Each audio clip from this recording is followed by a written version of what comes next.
Bonjour et bienvenue dans le Point des idées. Comme chaque semaine avec Étienne Journel, le directeur du Point, nous avons le plaisir de recevoir les penseurs et les penseuses de notre temps. Et cette semaine, nous avons le privilège de recevoir une conteuse, une tisseuse, une magicienne de la parole, celle qui unifie, celle qui réconcilie.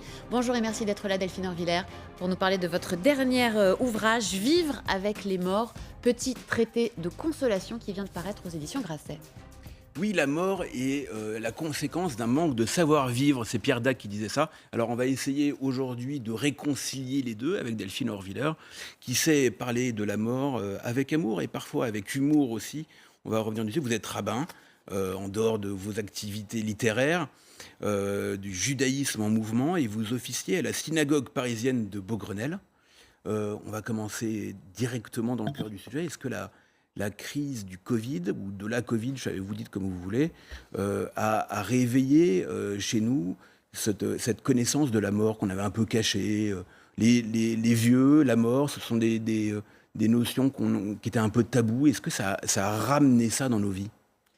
Je crois que cette crise nous a rappelé que la mort était là et qu'elle n'était jamais partie, et qu'effectivement on vit depuis des décennies dans l'idée qu'on peut tenir la mort à distance, qu'on peut lui demander de nous rendre visite uniquement aux heures de fermeture au public, dans les EHPAD, dans les soins palliatifs, mais qu'on fait comme si on séparait les espaces. Et en fait, cette crise, elle nous rappelle que non pas que la mort est revenue, mais qu'elle n'est jamais partie, et que la question est de savoir est-ce qu'on veut engager avec elle un dialogue ou pas, et qu'est-ce qu'on en fait dans nos vies. Et avant de parler de l'importance de ce dialogue, est-ce que vous pensez que déjà, ça a commencé à changer un petit peu la façon dont on perçoit la mort ? En tout cas, on a eu à vivre tout au long de l'année qui s'est écoulée des situations de deuil qu'on a perçues comme étant inédites. On le sait, on en a beaucoup parlé, et j'imagine beaucoup sur vos plateaux.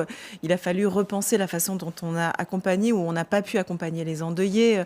Il a fallu faire des enterrements à huis clos. Il y a eu une impossibilité de tenir dans nos bras ceux qui partaient, de tenir dans nos bras les endeuillés après les enterrements. Et ça laisse des traces indélébiles, parce que c'est une question profondément politique que la question de la gestion du deuil dans nos sociétés. Ça raconte toujours quelque chose sur la société dans laquelle on vit. Comment est-ce qu'on accompagne, comment est-ce qu'on parle de la disparition. Donc oui, beaucoup de choses ont changé, et je crois qu'il n'y aura pas vraiment de demi-tour. Il va falloir vivre avec ce qui s'est passé. Mais un enterrement, ça doit forcément être triste. Parce que vous parlez du deuil, vous parlez des larmes, mais est-ce que c'est nécessairement triste, ou est-ce que ça peut être une fête aussi, celle au Ghana ou en Chine par exemple ? Oui, et à vrai dire, moi je dis souvent à mes proches, à ceux que j'aime, à mes amis, que la chose que je nous souhaite, c'est qu'on puisse rire à nos enterrements. C'est pas toujours facile de rire à un enterrement, c'est pas toujours possible. Quand la mort surgit à un moment, on l'attend pas du tout. Quand il s'agit d'un accident violent, de la mort de quelqu'un de jeune, c'est pas facile de faire autre chose que de pleurer, de reconnaître la tragédie d'une fin de vie. Mais parfois, il y a des vies qui se concluent et qu'on peut raconter au cimetière et autour de la disparition, dans un autre registre. La vie peut être racontée comme la mort peut être racontée comme une tragédie, mais parfois on peut la raconter comme une comédie romantique ou un western ou un thriller. Enfin, on peut avoir recours à plein d'autres registres. Et à vrai dire, je nous souhaite tous d'avoir des morts qui nous permettent d'être racontés autrement que sur le mode de la tragédie. Vous employez ce terme, raconter, c'est aussi ainsi que vous vous définissez dans ce livre, comme une conteuse. Oui, parce que je crois, vous savez, les gens me demandent souvent en quoi je crois. C'est très difficile de parler de croyance, de foi. Ça l'est encore plus de l'intérieur de ma tradition juive, où la foi n'est pas aussi centrale, ne joue pas le même rôle qu'elle joue dans d'autres traditions, notamment chrétiennes. Mais si je crois en quelque chose, c'est au pouvoir des mots, au pouvoir des récits. Je crois que les histoires qu'on raconte, les histoires qu'on se raconte et qu'on raconte aux autres, ont la possibilité de changer le monde, de nous changer, de faire appréhender ce qui nous arrive de façon totalement différente. Et ça, c'est un vrai pouvoir humain qui est entre nos mains. Et ceux qui accompagnent les moments charnières de la vie, la mort, mais pas que la mort, parfois les naissances, les transformations de l'existence, les rites de passage, ont ce pouvoir avec leurs mots de changer la perception qu'on a de nos vies. Ça, c'est un travail de conteur, et je pense qu'effectivement, il est très utile dans mon métier. Mais alors, tout votre livre tourne autour de la mort, mais de la vie, qui sont entremêlés. Pourquoi est-ce qu'au fond, la mort fait partie de la vie ? C'est ce que vous nous dites dans le livre, en fait, que ça doit être au milieu de la vie. En fait, c'est comme ça biologiquement. Vous savez, dans nos sociétés, philosophiquement, on a l'habitude d'opposer la vie et la mort comme si c'était, blanc et noir, in et off, enfin comme si c'était vraiment deux pôles absolument opposés qui n'avaient rien en commun. Mais c'est pas la vérité et c'est pas la vérité biologique. Depuis qu'on a commencé cet entretien, il y a à peine quelques minutes, je suis persuadée qu'en vous et en moi, il y a plein de cellules qui sont mortes ou qui ont engagé un processus de mort parce que la vie, Ah bah c'est sympa. il en est ainsi, et à vrai dire, je nous le souhaite, parce qu'on le sait biologiquement, les sciences de la vie nous enseignent, lorsqu'il y a une inhibition de ce processus de mort en nous, c'est le moment où on commence à avoir des problèmes. C'est notamment le processus tumoral. Vous le savez, le processus tumoral en biologie, c'est le fait que la vie, justement, n'est pas inhibée par un processus de mort. En fait, j'ai étudié la médecine dans une vie passée avant de devenir rabbin, et je me souviens toujours cet enseignement d'un de mes professeurs, Henri Atlan, qui est philosophe et biologiste, qui dit souvent que la vie, c'est l'ensemble des forces qui composent avec la mort. Pas qui s'oppose à la mort, mais qui compose avec la mort. On compose avec, elle fait partie de la vie. Et en fait, il faut toujours se débrouiller pour que la vie ait le dernier mot. Mais la mort est là quand même. Et alors, justement, je disais tout à l'heure que vous étiez une tisseuse. Vous tissez des liens entre les morts et les vivants.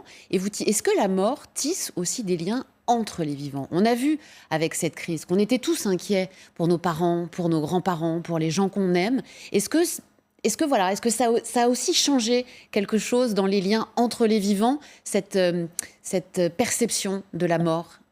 Oui, parce qu'en fait, elle nous a tous fait prendre conscience de notre vulnérabilité et de notre interdépendance. C'est fou, on avait besoin de cette crise, c'est triste pour se rappeler à quel point on est interdépendant, à quel point les frontières ou les séparations qu'on croit établir entre les uns et les autres sont assez illusoires. En fait, nos vies sont connectées les unes aux autres, sont tissées effectivement les unes aux autres, et les mots peuvent nous aider à consolider ces liens. La mort, quand elle surgit, la mort, vous savez, c'est le domaine du non-langage. C'est un domaine où on ne sait pas parler de la mort, en fait. Et quand elle arrive, on ne sait en général pas comment placer des mots quand elle surgit. Mais justement, parce que la mort exclut le domaine du langage, quand elle arrive, c'est le moment où la vie, par le langage, peut s'emparer de quelque chose. C'est-à-dire que la puissance de nos mots, qui est peut-être le propre de l'homme de pouvoir se raconter des histoires, est d'autant plus sensée, voilà, face au deuil, face à la mortalité, à la vulnérabilité dont on est tellement conscient. Et quand on n'a pas pu parler à ses proches, avant qu'ils disparaissent, on a vu ces situations tragiques, voilà, de gens qui meurent seuls dans les hôpitaux. Oui, c'est arrivé, mais moi j'ai la conviction qu'il y a une autre forme de conversation et de dialogue qui est possible même après. Alors certains diront « Ah, mais ça c'est des bondieuseries, c'est des croyances, moi je suis athée, je ne crois pas à ça », mais c'est pas de ça dont je suis en train de parler. Il y a une autre forme de conversation qui peut continuer avec nos disparus et qui continue par le fait que bien souvent dans nos vies, on est conscient de ce qu'on leur doit. En fait, on est conscient dans notre façon d'être au monde, parfois de parler, d'agir, de nous sentir que nous sommes qui nous sommes parce qu'ils ont été. Et dans cette conscience de l'héritage, de la trace qu'ils laissent, en fait, c'est un dialogue qui continue. La conversation, elle ne s'arrête pas à l'heure du dernier souffle, elle continue après. Est-ce que ça ne nous pousse pas aussi à parler plus à nos anciens, à nos parents, qu'on avait cachés un peu dans les EHPAD? Est-ce que ça n'a pas été une redécouverte? Alors, Jérôme Gage, que vous connaissez, je crois, a dit « Les Français n'ont pas été des salauds avec les vieux ». Est-ce que la redécouverte de la mort, c'est pas aussi la redécouverte des vieux? Je crois que c'est la redécouverte du lien intergénérationnel. C'est-à-dire pas juste avec les vieux, mais aussi avec les enfants. Le panier, exactement. Je vois que effectivement, c'est ce que l'hébreu raconte et j'en parle dans le livre. En fait, le mot génération en hébreu, qu'on utilise beaucoup parce qu'on l'utilise dans la liturgie, on l'utilise dans les prières. Le mot génération, il veut littéralement dire en hébreu l'art de tisser des paniers. En fait, la génération, vous savez, quand on tisse un panier, qu'est-ce qu'on fait? On enroule un fil et chaque nouvelle génération de fils vient s'accrocher à la lignée précédente et à la lignée suivante. Et le propre d'un panier, c'est que si une ligne se décroche, c'est tout l'édifice qui s'effondre. En fait, pour que le panier soit solide, le panier de nos vies, entendez bien l'allégorie, il faut qu'on soit suffisamment accroché à la génération qui nous a précédés et suffisamment accroché à la génération qui nous suit. Et alors, on peut espérer que l'édifice tienne debout. Vous décrivez cette problématique notamment à travers le traumatisme si particulier dans les familles qui ont connu la Shoah, celui des enfants nés après, comme vous l'écrivez, qui bien souvent cherchent à réparer la génération précédente. Ça a été aussi votre cas? J'en parle parce que vous l'évoquez dans ce oui, oui. récit. Oui, c'est aussi mon histoire, l'histoire de ma famille et des histoires que j'ai eues bien souvent en tant que rabbin à accompagner. Aujourd'hui, il nous quitte et part toute une génération, la génération des survivants de la Shoah, la génération des témoins. Et on sait que voilà, il y aura plus de témoins directs bientôt pour nous raconter cette horreur du XXe siècle. Et quand on les accompagne, effectivement, on est conscient que il va nous falloir trouver comment transmettre une histoire qui souvent n'est pas passée par les mots. Après la Shoah, il y a des familles dans lesquelles on a parlé, mais il y a beaucoup de familles, et c'est l'histoire notamment de ma famille, où on n'a pas pu parler. C'est pas qu'on n'a pas voulu parler, mais on n'a pas pu parler. Et quelque chose s'est transmis bien souvent par le silence. C'est pas juste vrai de la Shoah, hein. Vous savez, dans toutes les histoires traumatiques, il y a beaucoup de choses qui, aux générations nouvelles, passent non pas par les mots, mais par le silence, par des secrets, des non-dits, quelque chose de l'ordre de l'inconscient, qu'il faut trouver quand même à raconter. C'est là où le métier de rabbin se rapproche de celui de psy aussi. Oui, en tout cas, c'est un métier où il est question d'interprétation, beaucoup comme dans la psychanalyse, et puis il est question aussi d'écoute et d'accueil du récit de l'autre comme un récit sacré. Vous savez, souvent quand je me tiens au cimetière ou quand j'accompagne des familles dans le deuil, je me rends compte que mon rôle, bien souvent, c'est de faire entendre à quelqu'un ce que sa bouche m'a raconté. C'est-à-dire que, vous savez, il n'y a pas de chemin direct entre la bouche et l'oreille. C'est très étrange. La psychanalyse ne dit pas autre chose. Il faut qu'il y ait quelqu'un en face de vous, parfois, qui vous re-raconte l'histoire que vous venez de lui raconter et qui vous permet comme ça de l'entendre autrement. Et c'est ce que vous racontez, avec cette histoire assez incroyable. Vous êtes seul dans le cimetière avec cet homme qui enterre sa mère, qui est d'ailleurs une survivante de la Shoah. Il est seul et vous lui parlez de l'histoire de sa mère avec les éléments qu'il vous a lui-même donnés la veille. Mais il entend une autre histoire, il entend autre chose grâce à vous. Oui, effectivement, je raconte cet épisode parce qu'il m'a permis ce jour-là de comprendre un peu mon métier différemment. Je me retrouve face à un homme seul à qui je raconte rien d'autre que l'histoire qu'il m'a lui-même contée la veille. Mais je comprends en lui racontant cette histoire qu'il l'entend pour la première fois. Et à l'issue de mon récit, c'est comme s'il venait de découvrir l'histoire de cette mère qui l'enterre. Et il se rend compte de la gravité, de la profondeur de cet héritage qu'il a maintenant sur les épaules. Mais en fait, moi, je n'ai servi qu'à lui renvoyer en miroir cela et à lui faire entendre différemment ses propres mots. C'est pas facile d'entendre sa propre parole, sa propre histoire, parfois, même toujours.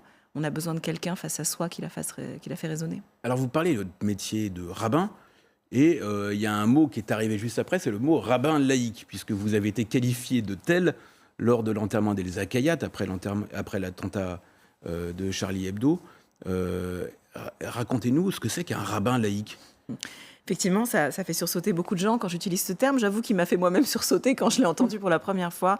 C'était un triste jour de janvier 2015, juste après les attentats, au moment où j'accompagnais Elsa Kayat et sa famille, qui m'avaient demandé d'officier à cet enterrement de la psy de Charlie. Et puis je me retrouvais face à la famille de sang, à la famille de cœur, à la famille de Charlie, à la famille des lecteurs et des patients d'Elsa Kayat, dans un temps où tant de gens essayaient de nous diviser, de nous dire qu'il y avait d'un côté ceux qui croyaient, de l'autre ceux qui ne croyaient pas, d'un côté ceux qui étaient attachés à la laïcité, de l'autre ceux qui voulaient protéger les religions. Et toutes ces dichotomies et ces polarisations, elles ne voulaient rien dire dans ce cimetière, parce qu'on savait tous qu'on appartenait à la même famille et qu'on pleurait une femme qui avait su faire la jonction entre ces mondes et que la raison pour laquelle on pouvait se tenir là, c'était grâce à la laïcité. Et quand on m'a donné ce nom que la sœur d'Elsa Akayat m'a présenté ainsi à ses amis, j'ai sursauté, mais juste après, j'ai compris que ce mot, je pouvais le revendiquer. Le malentendu de ce terme, c'est que les gens s'imaginent qu'en disant rabbin laïque, on dit rabbin athée ou rabbin non-croyant, comme si ça voulait rien dire. Mais c'est pas du tout ce que cette expression veut dire. Alors, vous racontez l'histoire, c'est un peu le lien avec ça, c'est l'histoire de Rabbi Joshua, qui dit la chose suivante: la Torah n'appartient pas aux cieux. Et donc, en fait, dans la tradition juive, la laïcité existe en fait dans les textes. Oui, alors je suis heureuse qu'on puisse faire un cours de Talmud.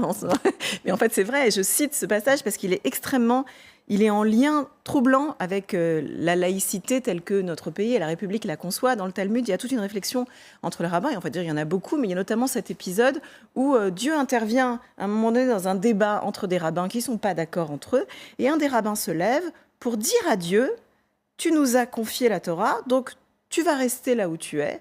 Et nous, on va débattre parce que cette puissance et cette force, dorénavant, elle est entre nos mains. Les hommes ont la responsabilité du débat, une responsabilité qui nous a été confiée et qui demande à Dieu de se tenir à distance. Vous connaissez peut-être ce poème de Prévert qui dit « Notre Père qui êtes aux cieux, restez-y ».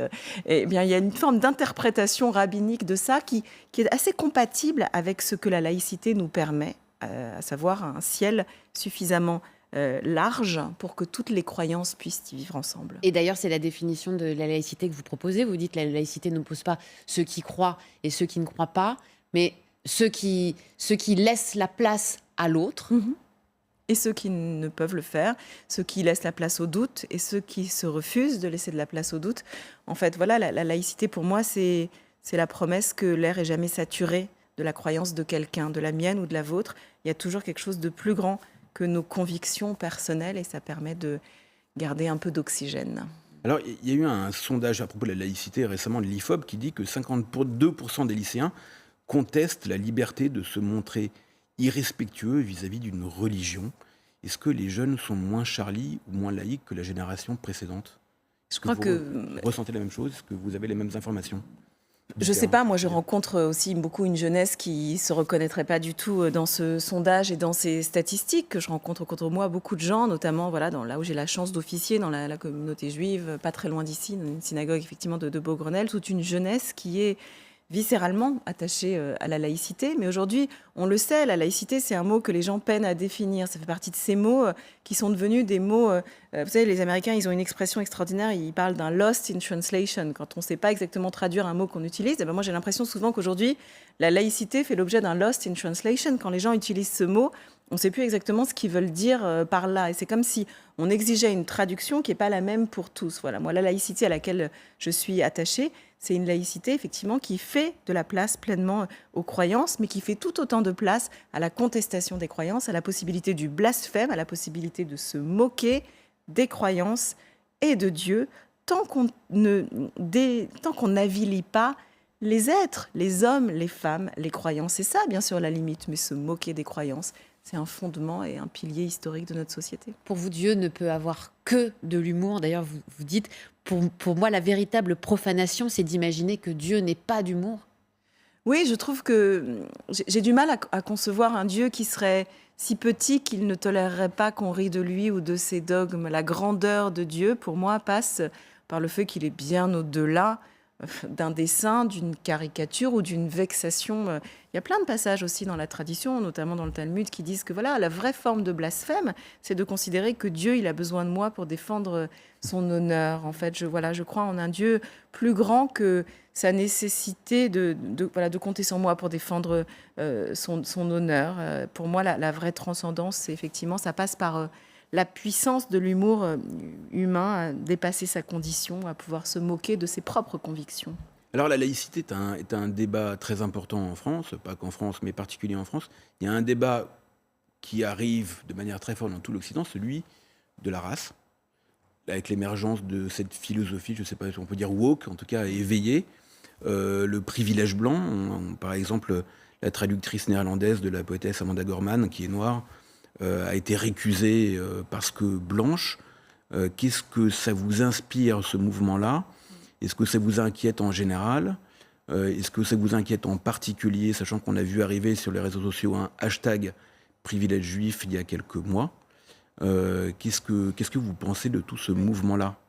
Oui, je m'inquiète, moi, de cette importation-là, de sa recontextualisation en France, parce que sous ce mouvement de wokism, enfin, tous les noms qu'on y a donnés, il s'est développé dans une société américaine qui a sa propre histoire et son propre rapport aux communautés, aux races, entre guillemets, telles qu'il est utilisé dans la société américaine. Mais quand on essaie de l'importer en France, alors tout à coup, on fait fi de ce qu'a été notre histoire et les strates de notre histoire. Et là, on touche vraiment au fondement de notre rapport à l'universel. Moi, quand j'entends qu'il faudrait être juif pour lutter contre l'antisémitisme, être gay pour lutter contre l'homophobie, ou qu'il faudrait être noir pour traduire une poétesse noire, pour moi, ça remet en question effectivement tous mes principes, mais un fondement de société important, c'est que je crois que précisément, et particulièrement pour ce qui est de la traduction, je dirais, le sens même de la traduction, c'est de savoir que celui qui traduit n'est pas celui qui écrit, et qu'en réalité, la traduction, elle est le fruit d'une distance entre celui qui a écrit et celui qui l'a filtré par sa propre sensibilité. Parce que s'il faut être soi pour se traduire, il faut être soi pour écrire, se traduire, se défendre, alors c'est la fin de la possibilité de la rencontre. Romain Gary disait quelque chose d'extraordinaire. Il disait que la condition de la fraternité, c'est de savoir que il faut rencontrer des gens qui ne nous comprennent pas et que je ne comprends pas et qui ne me comprennent pas. En fait, ce décalage entre vous et moi, le fait que quand j'utilise un mot, vous ne le comprenez pas nécessairement exactement comme moi, qu'il y a ce petit malentendu entre nous, ce petit décalage de sens, est la condition de notre rencontre, la condition de notre dialogue. Et s'il fallait que vous soyez moi pour me comprendre, alors c'est la fin de tout projet politique. C'est ça qui est en jeu aussi en ce moment, la difficulté de dialoguer entre deux personnes qui parlent pas du même lieu, qui sont différentes, qui n'ont pas les mêmes points de vue. Mais c'est l'aboutissement mortifère de toute l'obsession identitaire dans laquelle on est depuis des années. L'impression qu'il n'y a que l'entre-soi qui garantirait notre protection, qu'il faudrait lutter uniquement pour ces empathies sélectives. Et puis cette obsession d'être fidèle à ses origines, fidèle à son histoire, fidèle à son peuple, fidèle à sa famille, c'est incroyablement mortifère. En fait, les grands moments de nos histoires ont été des moments où des gens ont su se mettre en route à partir de leurs origines et être partiellement infidèles à leur histoire, rencontrer d'autres gens, être nourris, inspirés, fertilisés d'une rencontre avec l'altérité. Et cet entre-soi mortifère, en fait, c'est quelque chose qui menace, je crois, notre pensée, notre intelligence. Alors évidemment, ça n'empêche pas la fidélité à des causes.